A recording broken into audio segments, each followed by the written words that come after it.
আগে আরো জমজমাট ছিল, এখন একটু দেখলাম যে একটু একটু শান্ত পরিবেশে আছে।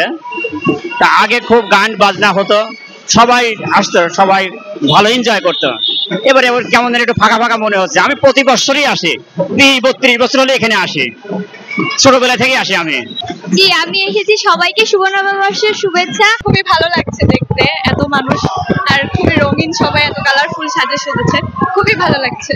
মনে হচ্ছে গতবারের চেয়ে এবার আরো লোকজনের সমাগম আরো বেশি, আরো সবাই উচ্ছ্বাসিত ভাবে আনন্দ করছে, সবাই খুব প্রফুল্ল মনে হচ্ছে।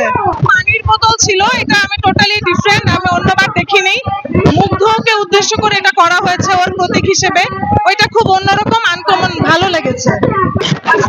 নাম পরিবর্তনে তো আমাদের দিবসের কোনো কিছু পরিবর্তন হয় না, তারপরে হয়তো বা অনেকের কাছে মঙ্গল শোভাযাত্রা হয়তো একটু এরকম, আমার কাছে তেমন কোনো চেঞ্জ লাগছে না। আনন্দ শোভাযাত্রা, ওই মঙ্গল শোভাযাত্রা আনন্দে কাটাতো সবাই, এই আনন্দ শোভাযাত্রাটাও সবাই আনন্দ করেই কাটাচ্ছে, তো আমার কাছে অতই লাগছে না। তারপরে মনে হচ্ছে যে নাম পরিবর্তনটা একটু চেঞ্জ আসছে, এটা মনে হয় সবার জন্যই ভালো হয়েছে। খুবই ভালো লাগছে দেখতে, এত মানুষ আর খুবই রঙিন, সবাই এত কালারফুল সাজে সেজেছে, খুবই ভালো লাগছে।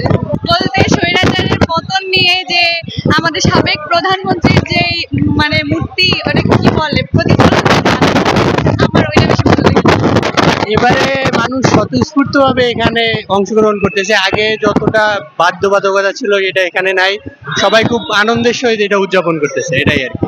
এর সঙ্গে আসলে আমার তেমন আবার কিছু বলার নাই, বাট এটা ভালো হয়েছে। আমার মনে হয় যেন একটা নতুন দেশ শুরু করছি এবং নতুন একটা নাম শুরু হোক, যদিও আমাদের বিষয়টা একই বিষয়, বাট ভালো, এটা আসলে কিছু নতুনত্ব দরকার। জি, আমি এসেছি। সবাইকে শুভ নববর্ষের শুভেচ্ছা।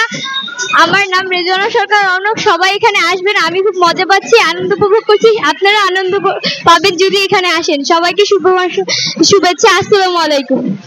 আগে আরো জমজমাট ছিল, এখন একটু দেখলাম যে একটু একটু শান্ত পরিবেশে আছে।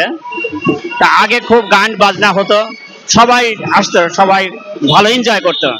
এবারে কেমন যেন একটু ফাঁকা ফাঁকা মনে হচ্ছে। আমি প্রতি বছরই আসি, 32 বছর হলে এখানে আসি, ছোটবেলা থেকে আসি আমি।